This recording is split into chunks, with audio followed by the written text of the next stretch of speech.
What's up, everybody? Welcome back to the channel. So today we have quite a bit going on. I went to the lumberyard earlier and grabbed some 2x4s. I also pulled a couple extra out of our scrap pile over here that we have. But I am about to start cutting some stakes for batter boards. If you don't know, batter boards are what you will use when you're trying to lay out a foundation to figure out where you need to dig. You'll put stakes in the ground, screw a 2x4 across the stakes like that, and then basically you use the string line and you put marks and whatever just to get all the outline of your footings where you need to dig marked. And these are a little wider than where you're actually digging, that way nothing is in the way and you get everything square, and then you can just go nice and easy from there and you won't have any issues. But this is basically just to help you get the outline, and so that way you know where everything is. But either way, I'm about to start cutting some stakes here. I'm gonna bring them to a job later, but after I cut all these, I have to run to the roof job that the guys are at and grab the trailer. They ended up bringing the forklift there this morning, so I need to bring the trailer back here, put the excavator on it, and then head to the job that we are digging tomorrow. So me, Rodrigo, and my dad are meeting there at 3 o'clock this afternoon, and we are gonna start laying all this out, and then tomorrow me and Rodrigo will start digging there. So I'm gonna start cutting this, and then once these are done, I will head and grab that trailer.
All right, so I'm done cutting them.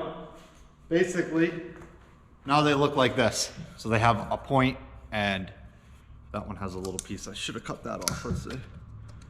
That's okay. It's all right.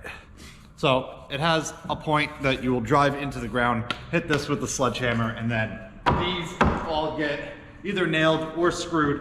We will do screws, that way if we have to adjust them, we can, and it's easier to take them apart if we want to save them. All right, guys, I just got back to my shop with the mason dump and the trailer. I have to grab this excavator, which I have the key in my pocket somewhere right here. Let me let this run for a minute or two.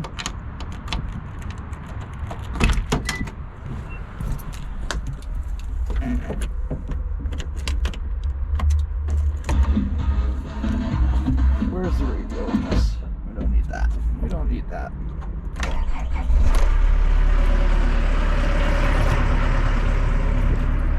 So I have to load it on here, get it all chained down, and then I have to be at a job that is about a half hour away from here, and I have to be there in about 45 minutes. So I grabbed some lunch and I am going to eat on my way over to speed things up, but luckily, getting this machine on this trailer is fairly simple. So as you can tell, there's 2 locks on the side, and then the weight of just standing on the end tilts the deck, and that's pretty much it. So up here, the tire to the forklift went through the deck this morning, so I'm gonna have to fix that, but the machine track will be all the way out here, so I'm not worried about that right now. But as you can see, there's a piston under here that just pushes this deck, and you get a nice tilt to it. So let me stand on it for a second. All right, there we go. Let's hop in here.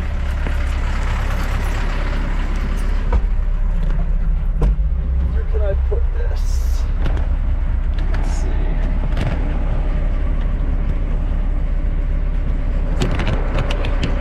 That should be good.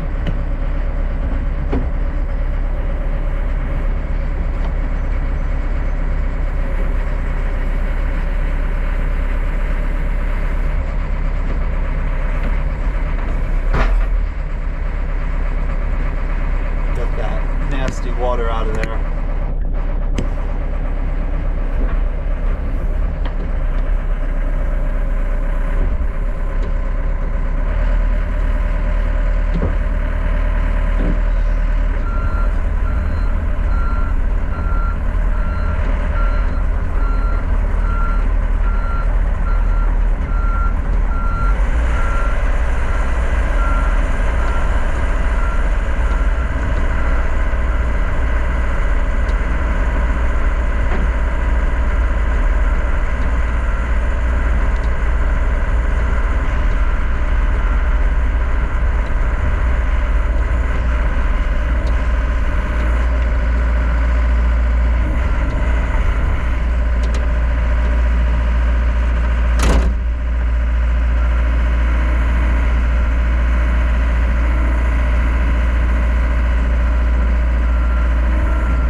Machine is very tight on this trailer.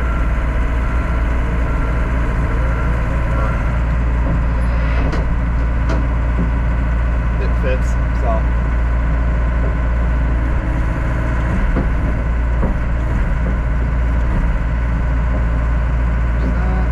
Plug it down.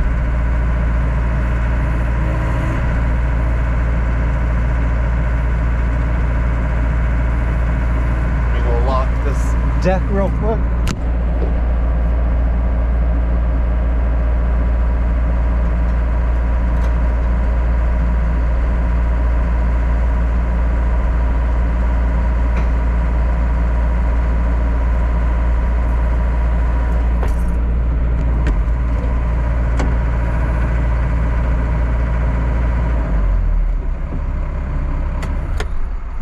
And that's that. So as you can see here, we are pretty much up against the wheel wells.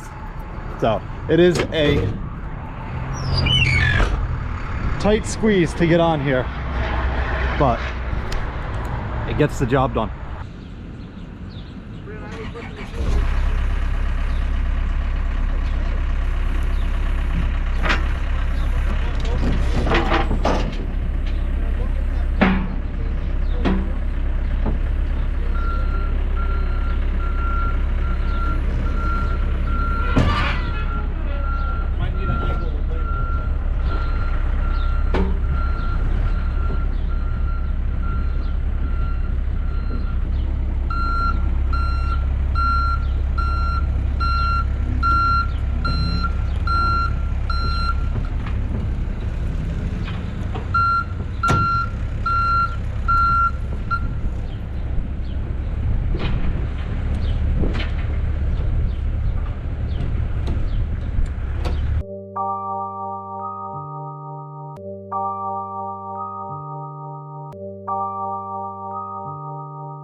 Let's go.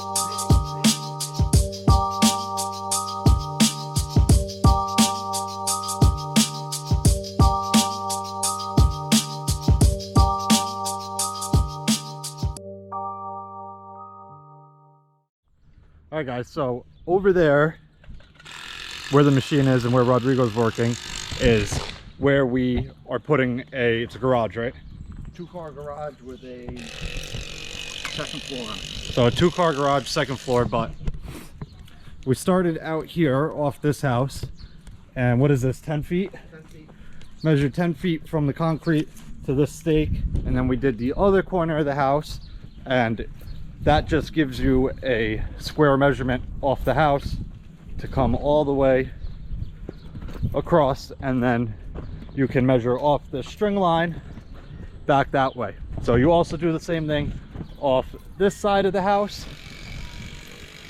And then if you saw before, we had stakes in these holes here, but we transferred the marks to these, and then basically we measured the length of the house, of the new garage, right? Yeah, that gets you the far stake. Yeah, and the customer wanted it 20 feet off of the house.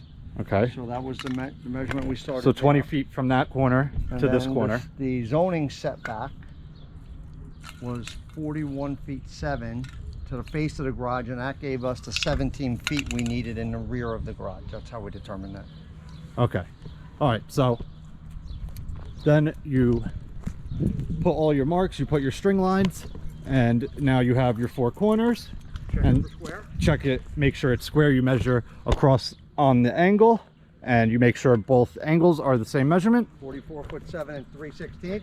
Okay, and then what we did with the caution tape at the end, after we had all the string lines and we knew they were in the right spot, is we marked out the trenches that we are digging. So 1 foot this way and 2 feet this way, right? Yep, 3 feet. Enough for us to get our footings and our forms in there. Yep. So, and then this right here is a little step, because you probably heard me before, but the door is set back 1 there. foot step back. So the walls will be right in the middle of these orange spray The paint. string line represents the outside footprint of the new building. Basically, this is the front of your building, and these would be your sidewalls. So that is pretty much it for today. Tomorrow, me and Rodrigo will be here at probably 9 a.m., something like that, and we are going to start digging. So the good part about putting up these batter boards is once you put these up, they stay up for the rest of the job until you're done with the foundation. that's what these are. These are the stakes I Then cut. you can just keep on pulling your lines consistently. You always need to check it for square, but once you do this process, these stay up until we're done with the foundation, and then we'll check it for square. And Yeah, because we need these, because if we get rid of these now and then we dig, then we're guessing on where exactly our walls are if we don't have it we listed. set these 10 feet off of the building so that we have enough room to pile Yeah. dirt, to walk. That's and why we're not they're banging into them all the time. that's why they're way outside. And if we need to get the machine right here, nothing's in the way. So it gives you a little bit of extra space to work. We'll shoot the concrete truck right down the center. We got a 16-foot aluminum chute plus the chute on the front discharge truck. Real easy. This will be a super easy foundation to pour. Yep. When do you think we're pouring? Hopefully footings on Friday if the weather holds out. If not, Monday, and then start forming Tuesday morning. So today is Wednesday, so that means And the next week we'll be done. end of next week it'll be done. But that pretty much wraps it up for today. I will be back here tomorrow, and I will see you guys then. Peace.